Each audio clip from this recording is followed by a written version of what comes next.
စိတ်တူလိုက်တာဆိုတာလေတီနာပါငါ့ကိုဖုန်းတစ်ချက်မှမဆက်တွေ့မယ်ဆက်လို့တော့ငါပူစုပတ်ဆက်ရတယ်မရှိအောင်ပြောပြအောင်မလီငါ့ကိုပြစ်ထားတယ်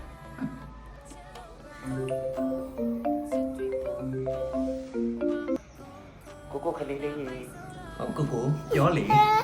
ကိုဒီနေ့ခလေးလေးစီလာမလို့လာမလားအကုန်ပြင်ဆင်ထားလိုက်မယ်နော်တူโอเค